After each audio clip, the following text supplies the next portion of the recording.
On today's video, we are setting our sights on one of the most challenging welds yet. A 2-inch pipe welding a welderlet, otherwise known as a pipe T-branch. Just to make this a little bit more challenging, we're going to be using both our left hand and our right hand to weld with. So let's get into it. We're going to be using two separate ceramics for this weld. A number 8 ceramic for routing and hot passing for the first 2 runs. And we're going to be using 95 amps. The reason for this is to make sure that we have full control of the weld all the way through, especially when routing, as we need to make sure we've got penetration through this joint so that we've got strength throughout. After we've got our root pass and our hot pass in, we're then going to switch to a number 12 ceramic to allow us to manipulate our way around the joint. As you'll see, it's not a straightforward weld as it requires different welding angles throughout. So we've welded this in quarters. We've routed one side, flipped it over, and now we're just going to go all the way around to ensure that we've got proper fusion and penetration through the joint. Coming to the end now, and something very important, when we're joining up to our previous root run, we must make sure we go about 1/4 of an inch over the previous run, so it overlaps and blends into the previous run. If you don't do this, what will end up happening is your root run won't join up, and when it's x-rayed, it'll be like trying to hide an elephant in a bathtub. So moving on to our hot pass, we've turned the amps up to 120 using 2.4mm wire, and what we're going to be doing here is blending and fusing into both sides of the pipe until we make our way all the way around.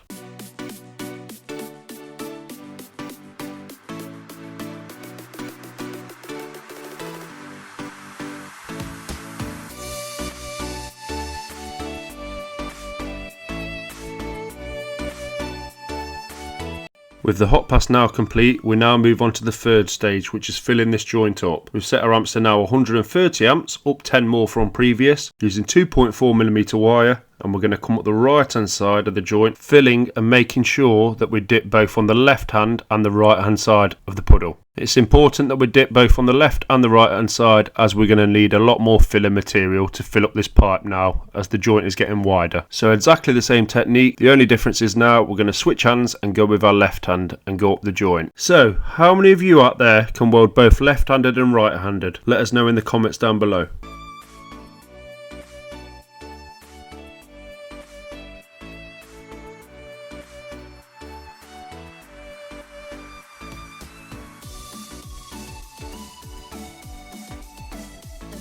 So we've now made our way through the joint, and now we're at the capping stage. So we're going to have to split this into 5 runs. So we're going to have to plan where we put each one of the runs. So this is where it gets slightly more difficult. I used to really struggle with this technique, and it's just a bit like stick welding really. You've got to know where to put your runs, and the only way to do that is through experience and practice. So we started our first run nice and wide, and what we have to do is we kind of have to curl round at the top, so our weld bead will expand at the top and will get wider as we come up. So if you imagine we've got half a circle and we start at the bottom, as we go up, that's the sort of shape that we're trying to achieve around this joint. And with this second run, nice sharp angle, we're just going to work our way in, blend into the previous run, and the process gets repeated for each run 3, 4 and 5. We must ensure that we get enough filling material into each one of the joints, especially being careful because we're now working with our weaker or less dominant hand. And we know we're adding the same amount of filling material because it's nice and flat,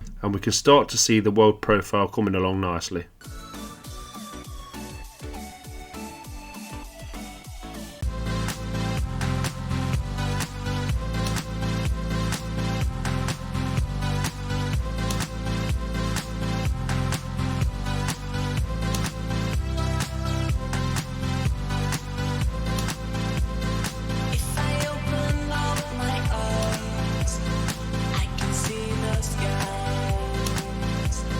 I can see the sky.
So we've now come to the end of our last run, so the only thing to do, wire brush and check out the finish. And that is how you weld a 2-inch welderette. Don't forget to leave us a thumbs up if you enjoyed this, and this next video you can see on the screen now is going to show you a big TIG welding no-no. See you over there.